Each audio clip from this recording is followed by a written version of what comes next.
چه حسی بهت دست میده اگه بفهمی که هر چیزی که درباره خودت فکر میکردی حقیقت نداره؟ چی میشه که اگه پشت همه انتخاب‌ها، جاه طلبی‌ها و باورهات یه غریبه‌ای پنهان باشه؟ یه تویی که هنوز فرصت شناختنش رو پیدا نکردی. تصور کن که تو خیابونای پرهیاهوی آتن باستان داری قدم میزنی. فضا آکنده از جدل و اندیشه است. فیلسوفا تو گوشه و کنار بازار مثل یک نوازنده‌هایی وایستادن که هر کدوم یه نغمه‌ای رو از حقیقت می‌نوازن. و اونجا یک مردی با چهره آروم، چشمان نافذ، عبایی کهنه و پا برهنه ایستاده. لبخند آروم به لب داره و فقط یک سوال میپرسه: زندگی خوب چیه؟ سعی میکنی جوابشو بدی اما گوش نمیده. شروع میکنه به پرسش از کلماتت، از استدلالت، از پیش‌فرضایی که خودت حتی بهشون فکر نکردی.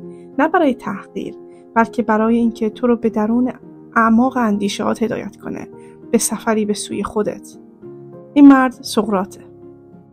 ادعا نمی‌کرد که حقیقت رو میدونه، ولی باور داشت که میدونه چجوری میتونه دنبال حقیقت بگرده. شاید همین ویژگیشه که اون رو انقدر جاودانه کرده. پرسش‌هاش یه دیوارهایی رو که از باورهای بیپایه، عادتهای تقلیدی، داوریهای سطحی ساخته‌ای فرو میریزن. تو رو دعوت میکنه که مثل یک انسانی آگاه زندگی کنی، نه مثل یک ماشینه که فقط واکنش نشون میده. سقراط در 399 تا 469 قبل از میلاد زندگی میکرد. اغلب اون رو پدر فلسفه غرب میدونن. با این حال نه کتابی نوشته، نه مکتب رسمی تأسیس کرده. کلاس درسش تو هوای آزاد بود، شاگردانش مردمان عادی بودن و میراثش از زبان شاگردانی مثل افلاطون نقل شده، فیلسوفی که خودش استاد ارسطو شد و پایه‌های اندیشه غرب رو بنا نهاد. سقراط از اساس متفاوت بود. تو روزگاری که حقیقت مثل یک کالای قابل خرید و فروش بود و سخنورا با چرب زبانی دانش رو می‌فروختن، سقراط مفهوم خطرناکی رو ارائه کرد به نام جستجوی راستین. خودش رو آموزگار نمیدونست، بلکه کسی که به دیگران کمک میکرد اندیشه و حقیقت رو از درون خودشون به دنیا بیارن. زندگیش پرهیزکارانه، ساده و بدور از ثروت و شهرت بود. باور داشت که فلسفه تنها نظریه نیست، یک راهی برای زیستن، یک تمرینی روزانه برای پرورش روح و پالایش وجدان. برای سقراط خودشناسی یک تفریح فکری نیست، بلکه اساس فضیلت و خرده. نقل قول معروفی داره که میگه خودت رو بشناس. این جمله سردر معبد آپولون تو دلفی حک شده بود. برای سقراط این یک توصیه نیست، یک فرمان الهیه. چرا که تا زمانی که خودت رو نشناسی، خواسته‌هات، ترسات، ارزش‌هات، تناقض‌هات، چجوری میتونی خوب زندگی کنی؟ در نگاه اون ناآگاهی از خود سرچشمه بسیاری از رنج‌های بشره. باور داشت که اگه انسان به راستی خودش رو بشناسه، از پیروزی‌های پوشالی، میل به قدرت یا شهوت کور نجات پیدا میکنه و به سوی درک حقیقت و آرامش واقعی حرکت میکنه. روش سقراط چی بود؟ هنر پرسشگری. سقراط بر این باور بود که حقیقت آموختنی نیست، کشف کردنیه. شیوهی رو بنیان کرده بود که امروز به روش سقراطی میشناسیمش. گفتگوی سنجیده و هدفمند که پرسش‌ها درون نه برای جدل بلکه برای رهایی ذهن مطرح میشن. روشش چطور بود؟ اینکه یک ادعای مطرح میشه. مثلا عدالت یعنی کمک به دوستان و آسیب به دشمنان. در جواب این ادعا سقراط یک سوال میپرسه: خب اگه دوستت ناعادل باشه باز هم باید کمکش بکنی؟ آیا عدالت میتونه شامل آسیب رسوندن هم باشه؟ در ادامه این پرسش یک سری تناقض‌ها آشکار میشن. خب ادعای اولیه زیر فشار منطق و اندیشه فرو میریزه و در مرحله بعد یک درک عمیق‌تری پیدا میشه. شاید پاسخ قطعی پیدا نشه، اما به یک پرسش بهتر میرسی. این روش ذهن رو نمیخواد تحریک کنه، بلکه میخواد روح رو دگرگون کنه. سقراط با این روش مردم رو مجبور میکرد که باورهای ناآزموده‌شون رو بازنگری کنن، باورهایی که عمیقاً بررسی نکردن رو.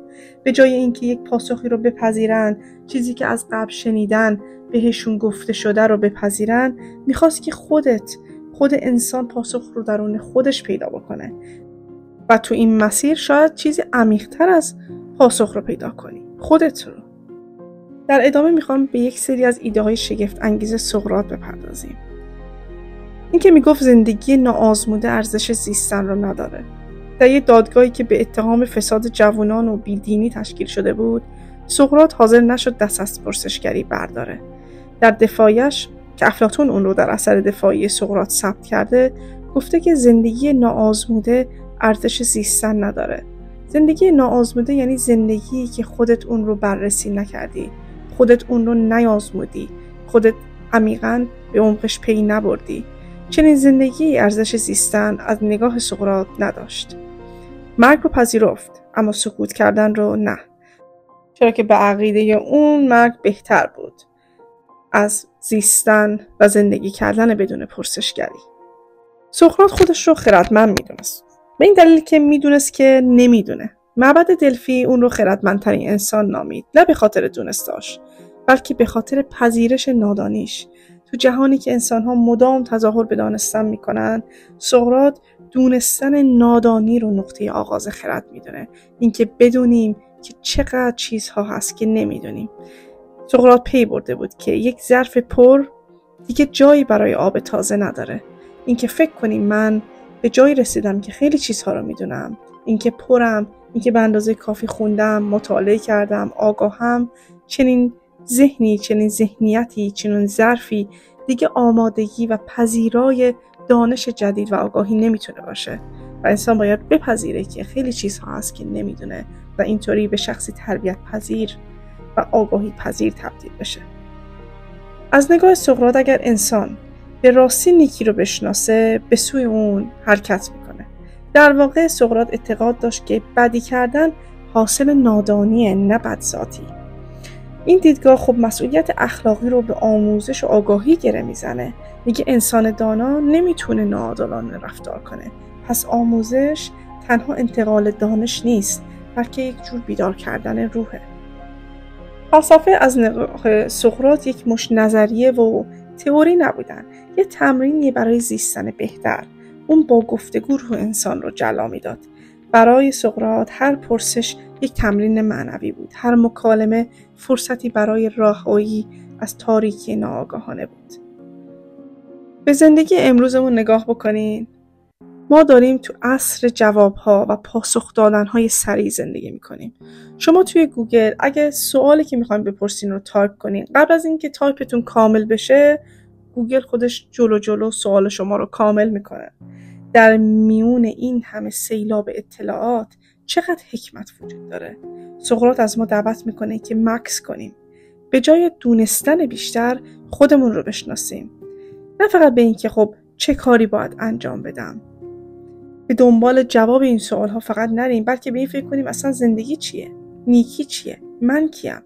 روش سقراطی تو دنیای پر هیاهوی امروزی حکم یک جور سکوت رو داره، یه خلوتی برای پیدا کردن روشنایی. تو جهان پر از داده و اطلاعات، پرسش سقراط یک چراغیه برای عبور از تاریکی ذهن. سقراط در نهایت با نوشیدن جام شکران جان سپرد. محکوم شد به مرگ، اما در تاریخ جاودانه موند. نه بنای با شکوهی از خودش به جای گذاشت، نه لشکری، نه حکومتی، نه کتابی، نه اثری. فقط یک روش، یک پرسش، فقط یک نجوای ابدی، اینکه خودت رو بشناس. و شاید اگر اون صدا رو دنبال کنی، اگه به گوشه های تاریک ذهنت سر بزنی، یه چیزی ورای دانش پیدا بکنی، چیزی ورای اطلاعات، خرد. چرا که راه سقراط سفر به بیرون نیست، یک مارپیچیه به درون، به ژرفای روح، و اونجا در دل پرسش ها شاید برای اولین بار یاد بگیری که چطور باید زندگی کرد.